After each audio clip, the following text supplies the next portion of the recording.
아이 사무엘이 엘리 앞에서 여호와를 섬길 때 여호와의 말씀이 희귀하여 이상이 흔히 보이지 않았더라.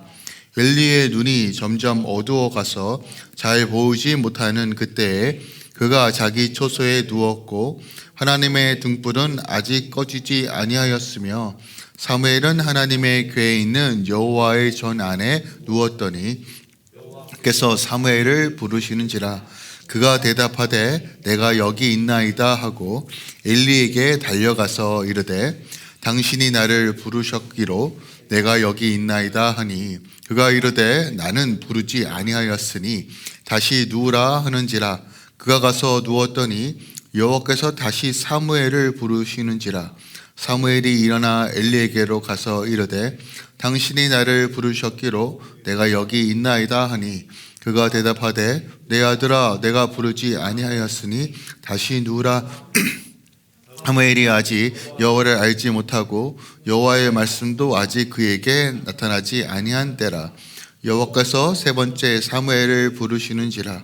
그가 일어나 엘리에게로 가서 이르되 당신이 나를 부르셨기로 내가 여기 있나이다 하니 엘리가 여호와께서 이 아이를 부르신 줄을 깨닫고 엘리가 사무엘에게 이르되 가서 누웠다가 그가 너를 부르시거든 내가 말하기를 여호와여 말씀하시옵소서 주의 종이 듣겠나이다 하라 하니 이에 사무엘이 가서 자기 처소에 누우니라. 여호와께서 임하여 서서 전과 같이 사무엘아 사무엘아 부르시는지라. 사무엘이 이르되 말씀하옵소서 주의 종이 듣겠나이다 하니 19절입니다. 시작. 사무엘이 자라매 여호와께서 그와 함께 계셔서 그의 말이 하나도 땅에 떨어지지 않게 하시니 단에서부터 브엘세바까지 온 이스라엘이 사무엘을 여호와의 선지자로 세우심을 입은 줄 알았더라. 여호와께서 실로에서 다시 나타나시되 여호와께서 실로에서 여호와의 말씀으로 사무엘에게 자기를 나타내시니라. 아멘. 하나님의 말씀입니다. 자, 제목을 듣지 못하는 성소 그리고 듣기 시작한 아이라는 제목으로 오늘 본문을 좀 살펴보겠습니다. 자, 상반되는 이야기를 제목에 담았죠. 그러니까 듣지 못하는 성소. 성소라는 건 하나님의 임재, 하나님의 영광, 제사를 드리는 곳. 또한 오늘날에 이렇게 표현하면 좀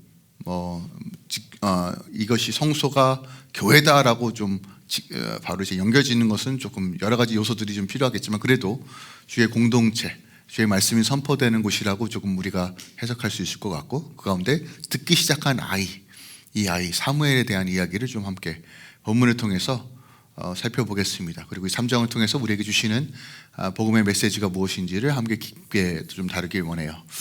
혹시 여러분 그런 이야기 들어보셨어요? 홍수가 나면 먹을 물이 없다. 무슨 말이에요?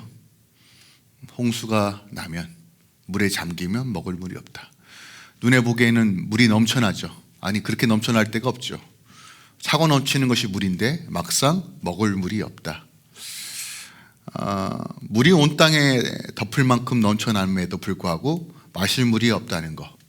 물은 많지만 오염되어서 실생활 내게 필요한 물은 없다라는 것이죠. 많은 게 좋은 것이 아니라 생명을 주는 것이 적다라는 의미죠. 중요한 것은 우리가 마실 물이 있는가 없는가가 핵심이지 물이 많다가 아니죠. 오늘날 우리의 삶, 오늘날 보면 이제 현대 사회에서 우리가 마주보고 있는 영적인 실태와 비슷하다고 봅니다. 어느 때보다도 말씀은 넘쳐납니다. 이렇게까지 넘쳐날 수 있는가 할 정도로 정말 쉽고 간편하게 말씀을 접할 수 있습니다. 심지어 이제 실시간 번역 기능까지 있습니다. 굳이 누가 번역을 해주지 않아도 유튜브 상에서 한국 번역문만 설정만 해놓으면 바로 번역이 나오는 시점입니다. 그러니까 정말 탁월한 설교자들의 설교를 쉽게 접할 수 있습니다. 물론 번역에서 조금은 오류가 있을 수 있지만 그래도 알아듣는 것에는 그렇게 문제가 되지 않는 시대입니다. 책은 넘쳐나고요. 책뿐만이 아니라 굳이 책을 찾아보지 않고 AI 통해서도 심지어 죄송하지만 보통 목사들보다 낫습니다. 네. 말씀, 정리, 주해, 원어 여러분, 지금은 정말 어떻게 보면 말씀이 차고 넘치는 시대에 살고 있어요. 그럼에도 불구하고 이상하게 하나님의 뜻을 분별하는 귀는 점점점 둔해집니다. 순종은 희귀해지고 있죠. 하나님 말씀 앞에 떠는 자들은 점점점 줄어들고 있습니다. 풍요 속에서 빈곤이 일어나고 있습니다. 기갈 상태입니다. 세상을 향하여 하나님께서는 여전히 말씀하고 계시고 하나님의 말씀은 참으로 귀한데 이 귀함이 귀함으로 여기지 않고 점점점 귀는 둔감해지고 있는 이때, 영적인 안테나가 고장났음에도 불구하고 그것을 별로 불편해하지 않는 시대, 그야말로 말씀의 홍수 속에서 영적 기갈이 일어나고 있는 시대, 그때나 지금이나 마치 평행 이론처럼 오늘 우리 삶의 영적인 실태를 오늘 사무엘상이 담고 있다라는 것이죠. 성소에는 여전히 제사장이 있고 제사가 드려지고 등불은 밝혀지고 종교적 활동은 멈추지 않고 있지만 여전히 여호와의 말씀이 희귀하여 이상이 흔히 보이지 않았다라고 하는 이 메시지가 과연 그 당시에만 해당되는 말인가? 사사기 시대에만 해당되는 말인가? 아니면 이 말씀을 지금 우리에게 하고 있는가? 더 나아가 내 자신뿐만이 아니라 공동체와 우리 가정에게 하시고 있는 말씀은 아닌가에 대해서 우리가 한번 점검해 봐야 한다라는 것이죠. 그러면 오늘 우리가 우리의 삶을 진단해 볼 때, 지금 풍역 속에서 우리는 기갈을 느끼고 있다라고 인지했다라면 하나님은 이런 상황에서 우리를 어떻게 회복으로 인도하시는가에 대한 그 소망과 언약의 말씀을 붙잡아야 한다는 것이에요. 그거 역시 오늘 사무엘상이 우리에게 제시하고 있다는 것입니다. 우리가 지난 시간에 두 번에 겹쳐서 오늘까지 세 번째 시간이죠. 3장을 살펴보는데 1장에서 하나님께서 그 시작을 어디서부터 하는가? 한나의 애통한 기도로부터 하나님의 마음을 받아 나에게만 자식이 없는 것이 아니라 하나님, 이 땅을 향하여 하나님의 말씀을 전하는 메신저가 없군요 라는 것을 깨닫고 그 애통으로 기도하는, 어떻게 보면 그 기도를 통해서 회복의 씨앗이 심어졌고 2장에서 어떻게 보면 엘리의 두 아들 혼니와 비느하스와 사무엘의 삶을 비교하면서 구별된 삶을 통해서 그 씨앗이 자랄 수 있는 토양이 어떻게 형성되는가에 대해서 사무엘상 2장은 말했다라면 오늘 3장은 이제 말씀 앞에서 어떻게 반응하는가에 따라서 이것이 이제는 싹이 나고 열매를 향해 나아가는 과정이 어떻게 이루어지는지를 보여주고 있습니다. 그래서 사무엘상 1장과 2장과 3장은 매우 중요한 장입니다.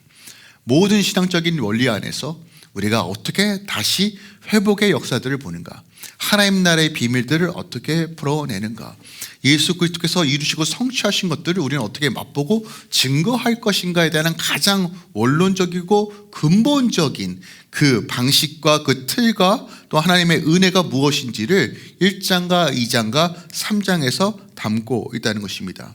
그러므로 오늘 우리가 이 본문 말씀을 묵상하면서 우리 안에 분명하게 이런 질문들이 들어가야 돼요. 하나님의 말씀을 가까이 하고 있는가? 아니면 가까이 하고 있는 것을 더 넘어서 그 말씀 가운데 우리는 어떻게 반응하고 있는가? 우리가 정말 하나님의 말씀을 기준으로 이 세상이 변화되고 되고 우리 삶의 회복의 역사들이 일어남을 믿는다면 그 믿는 삶은 대체 무엇인가라는 것이에요.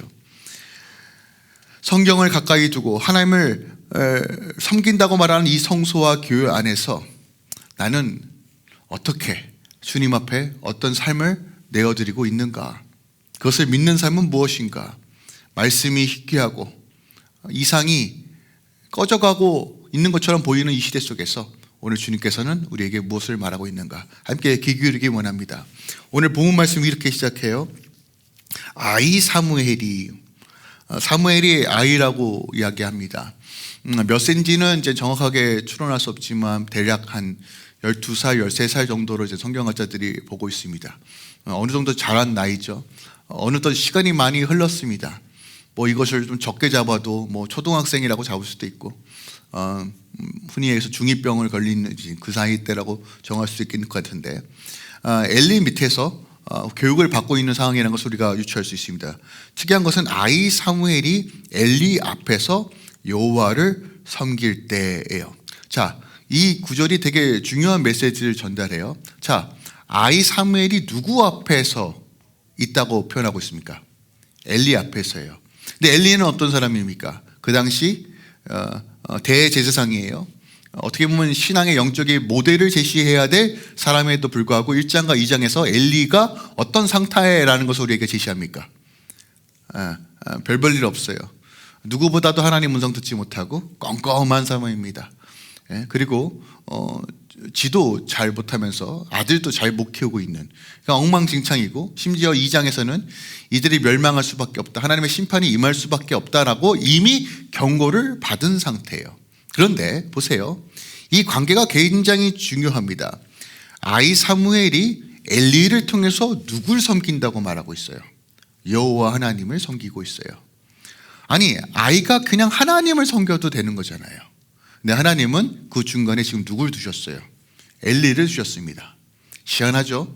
조금 완벽하고 좋은 목회자였으면 좋겠는데 전혀 그것과 거리가 먼 엘리를 통해서 여호와를 섬기게 하셨다.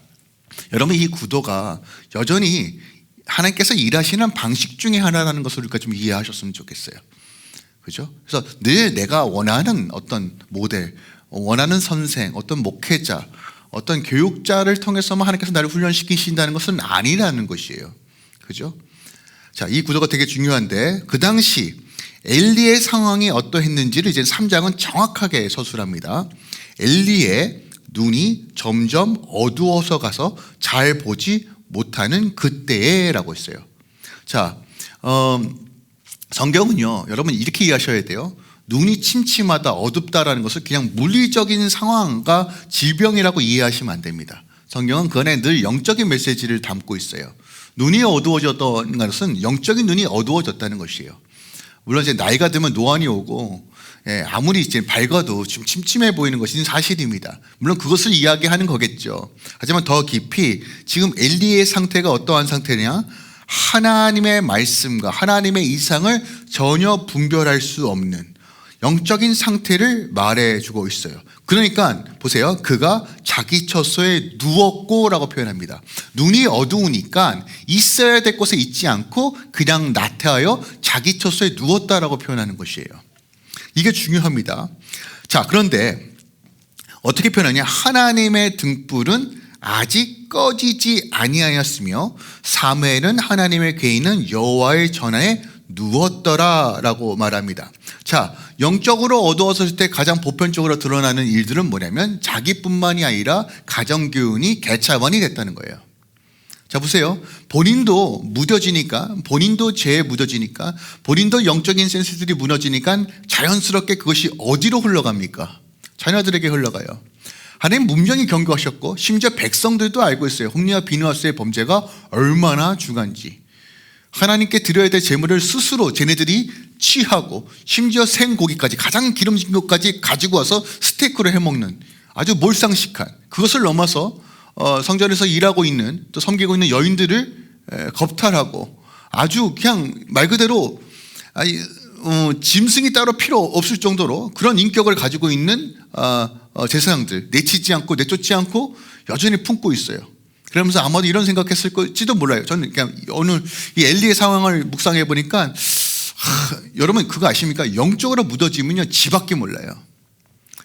그냥 뭐 내 아들들 인생도 지네들 살아서 망하겠지. 에휴, 그런데 뭐 나는 그래도 하나님 아시죠? 저 열심히 애쓰고 현순이 났잖아요. 그러니까 뭐 저는 그냥 주님 품에 가겠습니다. 아들들은 알아서 하세요. 아마 이런 생각도 있었을지도 몰라요. 근데 하나님은 꼭 집어서 너도 망한다 라고 말했는데, 우리가 지금 오늘 읽진 않았지만 이 부분에서 나중에 사무엘이 그 모든 것들을 또 하나님의 말씀을 전달함에도 불구하고 하나님이 선하시니 알아서 하시겠다 이렇게 표현해요. 여전히 말씀하시고 여전히 회개할 수 있는 방식들을 계속 제시함에도 불구하고 엘리는 그냥 몰라 이런 상태라는 거예요. 이것이 지금 눈이 감겨, 눈이 점점 어두워졌다라고 표현하는 것이에요. 영적 감각이 표현하고 있다는 것이에요. 그러니까 가장 무서운 건 뭐냐면 말씀을 몰라서가 아니에요. 여러분, 엘리는 말씀을 아는 자입니다. 가르치는 자예요. 말씀을 알면서도 가볍게 여기기 때문에 무너진 거예요. 제가 지난주에 하나님보다 더 무거운, 한 1g이라도 더 무거운 것이 있으면 우리는 타락할 수밖에 없다라는 이론이 바로 여기에서 나오는 겁니다. 그러니까 하나님부터 중하게 여겼다, 무겁게 여겼다는 것을 또 우리가 반대로 이해하면 하나님의 말씀을 가볍게 여겼다라고도 우리가 이해할 수 있어요. 내 모든 상황 가운데 하나님의 말씀을 모르는 것이 아니에요. 듣습니다. 오늘도 듣잖아요, 여러분들. 제가 지금 해석해드리고 여러분들과 나누잖아요. 들어요. 그런데 이것보다도 여전히 내 살아온 방식들이 더 중요한 거예요.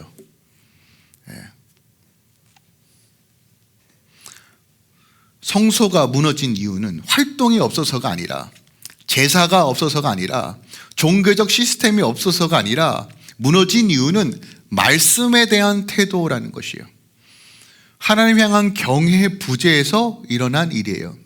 삶의 중심의 무게가 여전히 이 땅의 것, 나의 중심으로 자꾸 옮겨지면 옮겨질수록 가장 분명하게 드러나는 증상은 눈이 어두워진다는 거예요. 눈이 어두워져요. 여러분, 빛은 여전히 비춰져요. 여러분, 태양빛은 여전히 비춰지지만 내 눈이 어두워지면요, 보지 못하는 거예요. 여러분, 우리가 점점 어두워진다고 말하잖아요. 아니요, 여전히 생명의 빛은 비춰지고 있어요. 주님이 어두워진 적은 단 한 번도 없단 말이에요. 우리가 어두워지는 거예요.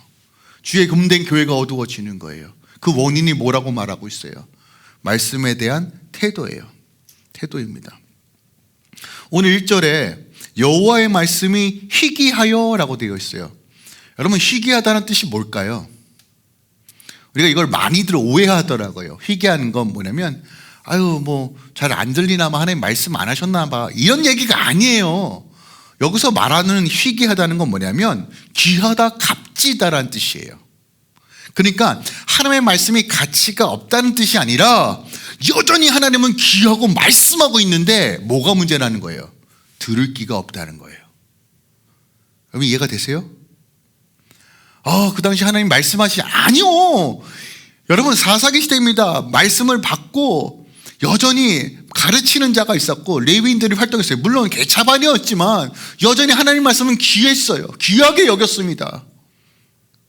근데 그 말씀이 귀함에도 불구하고 여러분, 들을 귀가 없었다고요. 하나님이 침묵하는 것처럼 보였지만 이 땅에 귀가 닫혀 있었다고요. 그리고 묵시가 없었다, 이상이 없었다라고 말합니다. 이상이라는 건 뭐냐면 하나님의 계시, 비전, 뜻이에요. 이게 뜻이 가려졌다는 것이에요. 잠언서 20장 18절에 보면 묵시가 없으면 백성이 방자여 행하거니와 율법을 지키는 자는 복이 있다라고 말합니다. 잠언서에 말하고 있어요. 잠언서 29장 18절. 여러분, 묵시가 뭐예요? 하나님의 기준이에요. 뜻이 없으면 방자하게 행하여. 여러분, 명확합니다. 세상에 수많은 법들을 만들지만 여러분, 그 법을 만드는 의미가 뭔지 모르겠어요. 기분 따라, 시대 따라 다 다르게 해석하고 다 다르게 적용합니다. 그러니까 여러분, 망하는 거예요. 기준이 명확하지 않으니까. 여러분, 자기의 소견대로 살아가는 방식은 망할 수밖에 없습니다. 이 세상의 구조가 다 그래요. 유토피아를 꿈꾸고 뭔가 정치적인 어떤 개념들을 설명하지만 여러분, 흔들리지 않는 하나님의 이상이 붙잡고 나아갈 때만이 우리가 바로 세울 수 있어요. 그런데 그 말씀에 대한 태도가 개차반인데 어떻게 회복이 이루어집니까? 우리가 어디서부터 시작해야 되는지 사무엘상은 정확하게 우리에게 제시하고 있다는 거예요. 하나님의 말씀이 사라지면 사람들은 자유로울 거라고 생각하지만 아니요, 오히려 방자하고 기준을 잃고 자기의 소견이 왕이 되어서 무너진다. 다시 말씀드립니다. 정보가 부족해서 망하는 것이 아니란 말이에요. 하나님의 말씀의 부재는 삶을 붕괴시켜요. 기준을 애매모호하게 하고 하나님의 말씀에 중심을 두지 않는 모든 삶은 기울을 수밖에 없고 쓰러질 수밖에 없다는 것이에요. 그런데 오늘 본문 말씀은 거기서 이런 실태만 적나라하게 폭로하는 것이 아니라 아주 소망된 한 구절을 놓는데 3절입니다. 보세요. 하나님의 등불은 아직 꺼지지 아니하였으며. 여러분, 이게 가슴에 쿵 하고 와닿아야 돼요. 근데 제가 하나 질문 드릴게요. 여러분, 혹시 호루병 같은 것에 등잔에 이렇게 심지를 넣고 혹시 불을 켜본 경험 있으십니까? 너무 옛날 얘기인가요? 오케이, 그러면 조금 쉽게 초 한번 켜보신 있잖아요. 초. 여러분, 초가 언제 불을 완전히 꺼트리는 일이 벌어질까요? 초가, 등불이. 제가 말이 어렵나요? 그래서 지금 머리가 잘 안 돌아가서 그래요. 언제? 뚜껑 닫을 때. 아우, 할렐루야. 뚜껑 닫지 말고 그냥 놔뒀을 때, 다 타버리고 났을 때. 그죠? 혹시 그거 아십니까? 기름에 심지를 넣고 불이 꺼지는 단계가 어느 단계냐면 기름이 없을 때가 아니에요. 여러분, 심지까지 다 타들어갔을 때 그때서야 불이 꺼져요. 제가 무슨 말 하는지 좀 이해가 되시죠? 그러면 아직 등불이 아직 꺼지지 않을 때는 어떤 말이에요? 여러분, 희귀하고 이상해 보이지 않으니까 기름이 고갈된 상태입니다. 그런데 하나님께서 그래도 심지 남겨두셨다는 거예요. 이게 남은 자예요. 남은 자예요. 근데 신기한 게 하나님은 남은 자를 세우십니다. 남았다고 하니까 의리로 지켜, 이런 의미도 가지고 있겠지만 하나님께서 이 심지를 세우는 사람들을 곳곳에 세운다는 것이에요. 엘리의 눈은 어두워졌지만 하나님의 등불은 아직 꺼지지 않다. 성소는 어두워져 가고 종교적 형태와 제도는 남아있고 여전히 잘 굴러가는 것처럼 보이지만 가장 어둡고 어두웠던 그때 하나님께서 등불을 끄지 않으시는, 그리고 그것을 지킬 한 아이를 세우신다는 것이에요. 그러니까 인간은 끝났다고 말할 수 있어요. 인간은 망했다라고 말하는 그런 상황 속에서 하나님은 심지를 다시 세우시는 거예요. 그리고 기름을 부을 것을 준비하고 계신다는 거예요. 여러분, 이것이 하나님께서 여전히 일하시는 방식이라는 것입니다. 예수 그리스도 안에서 그 생명을 붙잡고 믿음으로 걸어가는 자에게 하나님께서 불을 붙일 심지로 세우시는 거예요. 그럼 부흥은 뭘까요? 그 심지에 하나님의 물 묻듯이 기름이 갑자기 부어지는 은혜입니다. 근데 심지를 안 세워놓으면요, 기름을 부어도 불을 붙일 수가 없어요. 어떻게 돼요? 그냥 다 타들어가서 자기도 죽는 거예요. 근데 심지가 세워져야지만 어떻게 돼요? 기름만 줄어들고 불이 붙여지잖아요. 여러분, 이것이 생명이에요. 근데 심지가 없으면요, 떨기나무처럼 그냥 다 타들어 없어지죠. 네, 떨기나무에 불이 붙었는데 타지 않는 이유가 뭐예요? 이 원리입니다. 이 원리예요. 하나님은 이런 방식으로 하나님이 하나님 되심을 드러내세요. 회복의 역사들을 일으키신다는 것이에요. 오늘 그 시작이 바로 이제 사무엘부터, 더 근본적으로 한나의 애통의 기도로부터 이 역사들이 시작됐다는 것이에요. 그러니까 애통이 믿음으로 씨앗이 심겨졌고, 2장에서 사무엘이 그럼에도 불구하고 어머니가 지어준 옷을 입고 그럼에도 불구하고 하나님 앞에 머무는 시간들, 그러면서 자연스럽게 구별된 토양이 만들어지고 오늘 실질적으로 이제 하나님의 음성에 반응함으로써 씨앗이 일어나고 열매를 향해 나아가는 이 과정을 우리는 목도하고 있습니다. 자, 그렇다면 오늘 본문에서 우리에게 질문을 던지는 건 뭐냐면 우리가 지금 어디에 누워 있냐는 것이에요. 오늘 본문에 보면 극명하게 둘로 나눠져 있죠. 엘리는 자기 초소에 누웠고 사무엘은 어디에 누웠다고 말합니까? 여호와의 궤에 있는 여호와의 전 안에 누웠다라고 말합니다. 여전히 세상에 소리가 많아요. 복음의 소리뿐만 아니라 말씀의 소리뿐만이 아니라 이 세상에 여전히 시끄러운 소리들이 너무 많습니다. 우리의 마음을 불편하게 하고 두렵게 하는 많은 소리들이 있어요. 그 생존의 소리 앞에 우리는 어디 앞에 머무르고 있는가? 어디서부터 시작하고 있는가? 여러분, 이것을 본질적으로 다시 한번 우리에게 묻고 있는 것입니다. 그리고 여러분 기억하세요. 정말 하나님의 가까이 하는 자에게, 말씀을 사모하는 자에게 하나님은 여전히 등불을 끄지 않고 심지로 역사하는 은혜들을 허락해 주신다는 거예요. 여러분, 이것이 바로 하나님께서 회복하시는 정확한 원리입니다. 그리고 주님, 제가 듣겠습니다. 주님, 말씀하여 주시옵소서. 여러분, 이런 자세가 하나님의 음성을 듣고 분별하고 지혜와 계시로 이 세상에서 하나님의 나라를 세워간다라는 것이에요. 자, 어떻게 보면 암울한 현실이죠. 오늘 그 당시 상황이 어떠한지, 얼마나 영적으로 어두운지를 말하고 있는 중에 하나님께서는 이 사무엘을 부르시는 장면이 나옵니다. 4절과 5절입니다. 여호와께서 사무엘을 부르시는지라 그가 대답하되 내가 여기 있나이다 하고 엘리에게로 달려가서 이르되 당신이 나를 부르셨기로 내가 여기 있나이다 하니 그가 이르되 나는 부르지 아니하였으니 다시 누우라 하는지라 그가 가서 누웠더니 라고 말합니다. 자, 하나님의 음성이 들려요. 사무엘아 사무엘아 사무엘아. 3번을 불러요. 3번을. 근데 부를 때마다 어디로 달려갑니까? 엘리에게로. 저 부르셨어요? 부르셨어요? 그 엘리가 졸려져. 빨리 가. 네. 또 불러요. 왜 이런 일이 벌어졌을까요? 여러분, 오늘 본문에도 기억하고 있지만 사무엘은 오늘 17절에 사무엘은 아직 여호와를 알지 못하고 여호와의 말씀도 아직 그에게 나타나지 아니한 때라라고 말합니다. 그러니까 보세요. 완전했을 때 부른 것이 아니에요. 그죠?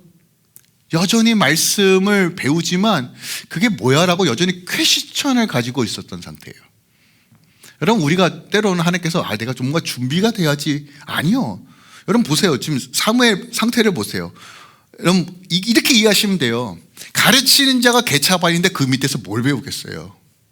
근데 모양은 배웠을 거예요. 이렇게 해야지 이렇게. 여러분 종교적인 제도와 형식들은 다 배웠을 거란 말이에요. 근데 핵심은 뭐냐면 그래도 사무엘은요 하나님 전에서 있었다는 거예요. 하나님 전에. 그리고 그 부모의 기도, 애씀과 그 하나님을 향한 마음, 순수함. 여러분 제가 오늘 본문에서 놓치지 말아야 될 단어가 바로 5절에서 엘리에게로 달려가서요. 여러분 혹시 자다가 여러분 애 깨우면 달려옵니까? 택도 없어요. 택도 없어요. 심지어 저희 아들은요 지 목마르다고 저보고 물 갖다 달래요. 자다가 아빠 물 줘. 야, 네가 갖다 먹어. 싫어. 갖다 줘. 애가 부모를 시키지 부모가 말한다고 애가 듣습니까? 그것도 3번이나요? 좀 예사롭지 않으세요? 전 되게 신기했어요. 우리 아들딸 보면서 우리 아들딸은 사무엘은 아닌가? 벌떡 일어나 달려갔대요. 여러분 한 번은 그럴 수 있어요. 네, 2번, 3번? 어떻게 보면 아버지라고 불렀겠죠. 아버지 저 부르셨어요? 아버지 저 부르셨어요?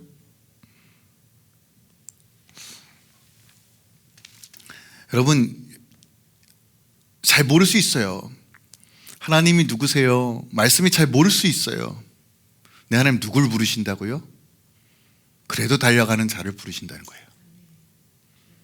여러분 여기서 비밀이 있어요. 우리가 보통 알고 깨달아야지만 움직일 수 있다고 생각해요. 아니요. 다시 말씀드리면 하나님의 말씀은요 우리가 이해를 다 하고 믿으라는 얘기를 하지 않아요. 내가 비록 연약하고 부족하고 준비되지 않아도 지금 내가 듣겠습니다. 어린아이 같이 반응하는 자를 부르시고요. 반응할 때 지혜와 계시가 임하고요.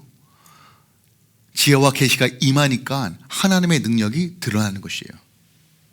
여러분 듣겠습니다 라고 하는 얘기가 무슨 말일까요? 여기선 샤마라는 단어를 사용하는데 단순하게 귀로 듣는 얘기가 아니라 순종하겠다는 뜻을 담고 있어요. 정확하게 이 단어는 신명기 6장 4절 이스라엘아 들으라 우리 하나님은 여호와 오직 유일한 여호와시니 마음과 뜻을 다하여 너희 하나님을 사랑하라. 쉐마 그 단어예요. 들으라, 새겨라, 순종해라. 그 말씀을 붙잡고 나아가라. 너의 삶의 주도권을 하나님께 드려라. 근데 사무엘은 들었다는 거예요. 결국 신앙은요 듣는 자리의 싸움입니다. 여러분 귀를 열고 그냥 정보를 듣는 게 아니라요 주도권을 주님께, 무게중심을 주님께. 여러분 이러한 삶은 더 이상 나를 증명하는 삶이 아니라 더 빨리 성공해서 하나님의 영광을 이런 방식이 아니라 먼저 듣고 순종함으로 나아갈 때 하나님께서 주시는 것들을 붙들며 그 은혜로 살아가겠습니다요. 높여주시는 것도 하나님, 낮춰주시는 것도 하나님, 주시는 것도 여호와, 취하는 것도 여호와. 여러분 거기서부터 시작되는 것이에요. 어떤 결과값을 가지고 내가 하나님의 영광을 돌리겠습니다. 여러분, 그건 어떻게 보면 오만반자한 거예요. 그게 아니라 부에 처해도 없어도 건강하지 않아도 내가 주님 지금 듣겠습니다. 지금.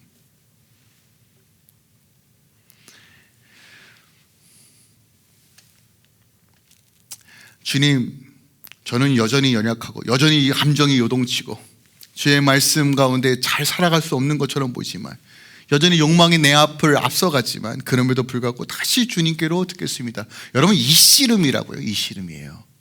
평생 우리가 이 씨름해야 돼요. 근데 여러분, 이 씨름은 많이 듣는다고 성경 공부 열심히 한다고 잘하는 씨름도 아니더라고요. 그 현장 앞에서 내가 얼마만큼 믿음으로 반응하는가, 이 씨름이에요. 그래서 어린아이가 훨씬 더 유리한 것 같아요. 많이 아는 것이 때로는 도움이 되지 않아요. 여러분, 차라리 모르고 기세로 그냥 믿는 게 은혜라는 게 바로 여기에서 나오는 것 같아요. 근데 성령의 역사는 우리의 마음을 부드럽게 하셔서 어린아이 같이 정말 순수하게 주님 앞에 나아가게 하잖아요. 근데 우리가요, 종종 하나님 말씀해 주셔서 제가 듣겠습니다. 여러분, 이 고백 해보신 적 있잖아요. 근데 실제는 우리가 어떻게 고백하냐면, 하나님, 제가 원하는 말을 해주시면 그러면 듣겠습니다. 하나님, 제 계획을 인정해 주시면 그러면 따르겠습니다. 하나님, 제가 손해보지 않는 범위 안에서만 말씀해 주시옵소서. 이 방식 아닌가요? 그죠? 제가 좀 납득이 돼야 되겠습니다. 이 방식 아닌가요? 아니요. 수식어 제외하고요. 하나님, 이 종이 듣겠습니다. 완성되지 않았어요. 아직 뭐가 뭔지 잘 모릅니다. 근데 그의 삶의 태도를 통해서 훈련되어졌고, 만약에 좋은 목회자 안에서 훈련됐으면 교만이 더 쌓였을지도 몰라요. 근데 개차반인 엘리 밑에 있으니까 생존의 영역에서 하나님 앞에 서는 걸 배웠던 것 같아요. 완벽하지 않지만 그가 온전한 자세로 나아갈 때 하나님께서 말씀하시는 거예요. 그러면 지금도 하나님은 말씀하실까요? 안 하실까요? 하십니다. 여러분, 이 삶을 통해서, 말씀을 통해서, 설교자를 통해서, 심지어 믿지 않는 사람들을 통해서 하나님은 여전히 말씀하세요. 그때 여러분, 주님 그냥 잠깐만 좀 고민해 보겠습니다 하십니까? 아니면 네 주님, 제가 순종하겠습니다 라고 반응하실 것입니까? 여러분, 이 질문에 날마다 씨름하시고 답하셔야 돼요. 현실의 문제, 어려움, 상황, 왜 주님께서 모르실까요? 더 잘 아시죠. 더 잘 아시죠. 당장 손해보는 일이 보이고, 당장 막혔고 더 이상 답이 없을 것 같은 상황, 인간적인 방법이 더 지금 나를 구원해 줄 것 같은 수많은 상황들이 있을 거예요. 주님은 여전히 말씀하세요. 내 말에 듣고 순종으로 반응할 것인가? 여러분, 여기서부터 지혜와 계시가 또 하나님의 놀라운 역사들이 시작된다는 것이에요. 여러분, 이 그림은 정확하게 예수님께서 보여주신 그림과 동일합니다. 그러니까 사무엘의 이 분명한 순종은 예수님께서 십자가를 지시는 그림자의 역할을 분명하게 합니다. 겟세마네 동산에서도 내 뜻대로 마시고 아버지 뜻대로 하여 주시옵소서. 여러분, 그 시작이 어디서부터 온다고요? 사무엘을 보시면 명확합니다. 다 이해가 되지 않아도 부르셨습니까? 제가 듣겠습니다. 자, 이런 사무엘에게 하나님께서 이제 숨기지 않고 말씀을 하십니다. 11절하고 12절이에요. 여호와께서 사무엘에게 이르시되, 보라, 내가 이스라엘 중에 한 일을 행하리니 그것을 들은 자마다 두 귀를 울리리라. 내가 엘리의 집에 대하여 말한 것을 처음부터 끝까지 그날에 그에게 다 이루리라. 자, 드디어 하나님께서 하나님의 말씀하신다는 것을 이제 사무엘이 알았어요. 세 번째 말했을 때 엘리가 그래도 감각이 아주 죽지는 않았나 봐요. 야, 아들아, 하나님께서 부르시는 거니까 만약에 부르시면 하나님, 주의 종이 듣겠습니다 라고 말해라. 그리고 가르쳐줘요. 네 번째로 부르십니다. 근데 여러분, 이게 특이한 거, 성경을 보시면 되게 재밌어요. 10절에 보면 사무엘아 사무엘아. 그 전까지는 사무엘을 한 번씩 부르는데 네 번째에서는 사무엘아 사무엘이라고 불러요. 그냥 자 보세요. 토탈 하나님께서 사무엘을 몇 번 부르셨어요? 5번. 이름만. 그리고 횟수로는요 총 4번입니다. 그러니까 세 번째, 3은 완전한 숫자거든요. 세 번째 진짜 깨닫고 2번 불렀다는 것은 강조입니다. 강조. 확실하게 불렀다는 것을 의미해요. 그런데 그 내용이 뭐예요? 만약에 여러분들이 하나님의 음성을 듣는다고 한번 상상해 보십시오. 어떤 음성 듣고 싶어요? 야, 내가 너를 복 줄 거야. 뭐 이런 얘기도, 아버지, 내가 널 사랑한다. 이런 음성 기대하는 거 아닙니까? 하나님 너무 감사해요. 근데 첫 마디가 뭐예요? 심판에 대해서 말해요. 좀 미나지 않아요? 앤데, 야, 너 지금 위에 있는 그 엘리, 그 아들들 내가 멸할 거야. 야, 기가 막혀요. 여러분, 이게 무슨 의미일까요?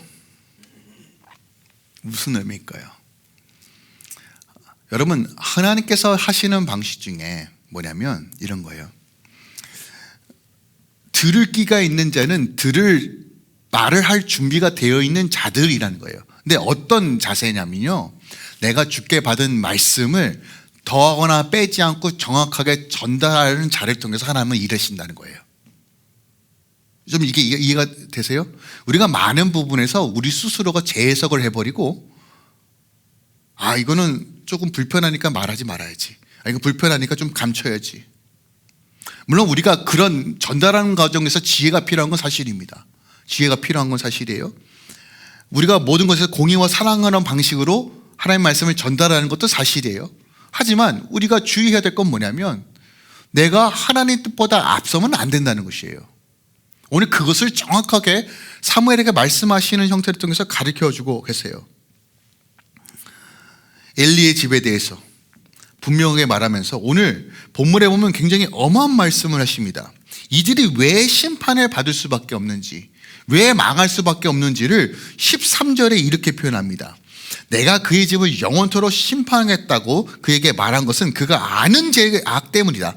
모르는 죄악이 아니라 아는 죄 때문이다 라고 말해요. 그리고 이는 그가 자기 아들들의 저주를 자청하되 금하지 아니하였기 때문이다. 아는데 금하지 않았대요. 이게 멸망할 수밖에 없는 근거라는 거예요. 하나님의 심판을 피해갈 수밖에 없는 근거라는 것이에요. 그러니까 죄사함이 없는 죄가 바로 이런 카테고리 안에 들어간다는 거예요. 여러분, 이거 분명히 들으셔야 돼요. 우리가 좋은 건 좋은 거지, 하나님의 복은 좋은 거야, 선한 거야, 여기만 이해하시면 안 되고요, 왜 하나님께서 징계와 심판을 내리시는지에 대한 이유도 명확하게 아셔야 돼요. 자, 동일하게 하나님께서 죄사함이 없다는 것을 가르쳐 주신 본문이 있어요. 마태복음 12장입니다 12장에 예수님께서 12장 31절 32절에 그러므로 내가 너에게 이르노니 사람에 대한 모든 죄와 모독은 사하심을 얻되 성령을 모독하는 것은 사하심을 얻지 못하겠고, 또 누군지 말로 인자를 거역하면 사하심을 얻되. 보세요, 하나님을 말로 거역하면 사하심은 얻을 수 있는데 누군지 말로 성령을 거역하면 이 세상과 모든 세상에서 사하심을 얻지 못한다는 것이에요. 자, 엘리가 성령을 해방하였다라고 연결짓기에는 조금 여러 가지 요소들이 좀 근거가 부족할 수 있지만 공통점은 있어요. 공통점 뭐냐면 알고도 반복적으로 짓는 죄. 이게 핵심이에요. 말씀을 들었어요. 말씀을 아는데도 반응하지 않으면 결국 어디로 간다는 거예요? 사심이 없다는 거예요. 여러분, 이 말씀 그냥 가볍게 여기지 마세요. 주님은요, 야, 나 너네 뜻 다 됐고 천국 갈까, 이런 얘기 안 하세요. 믿는 자들, 주여 주여 외치는 자가 아니라 믿는 자들. 믿는 자들이 뭐예요? 그래도 말씀으로 발버둥 치고. 하나님께서 우리 연약한 거 아십니다. 완전하지 않은 것도 알아요. 그래도 거기서 멈추는 것이 아니라 그냥 내 자리에서만 누워서 세워라 내워라 하는 것이 아니라 그래도 주님 전에 나오고, 그래도 주의 말씀을 붙잡고, 주님 저 연약해요, 부족해요, 준비 안 됐어요, 어떡하죠, 하나님 붙들어 주세요, 이렇게 긍휼과 은혜를 구하는 모든 자들에게 하나님께서 어떤 역사를 보여주신다고요? 하나님의 말씀이 분명하게, 하나님의 계시가 분명하게 하나님의 뜻이 무엇인지를 계속 조명하여 주셔서 그 조명의 길을 따라 어두운 길에서 빛이신 주님을 향해 걸어갈 수 있도록 인도해 주신다는 거예요. 여기서부터 우리는 회복해야 된다는 것이에요. 여기서부터 우리는 다시 시작해야 된다는 것이에요. 이 말씀은 연약한 자들을 넘어뜨리기 위하여 절망으로 주는 얘기가 아니라 다시 하나님께서 주시는 은혜의 방편이라는 것이에요. 이 말을 듣고 사무엘은 두려워합니다. 근데 오늘 하나님 말씀을 듣고 두려운 사람이 얼마나 됩니까? 안 두려워하잖아요.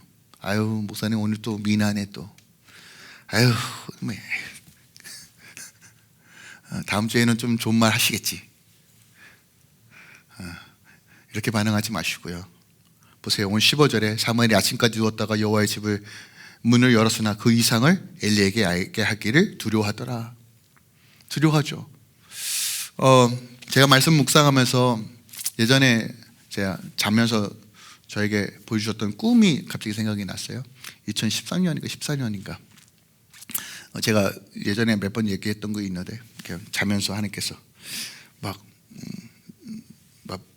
저희 아버지가 막 피 흘려서 막 죽기 일보 직전인데 뭐 어찌할 줄 모르는 거예요. 제가 막 업고 뛰어가면서 이제 정확히 기억나요. 꿈이 저는 이제 원래 기억을 잘 못하는데 목동 오거리에 있는 홍익병 끌고 가서 응급실에 저희 아버지 살려달라고. 근데 주님께서 주시는 마음이 이 시대가 그랬다라고 하는 그 메시지를 받았어요. 교회가 지금 이런 상태다. 그 메시지를 듣고 그냥 펑펑 울었던 기억이 있는데 세월이 지나니까 그 감격이 좀 사라졌어요. 인간이지라 다시 붙들고 기도해야 되겠구나. 나는 무튼 그런 생각이 드는 거예요.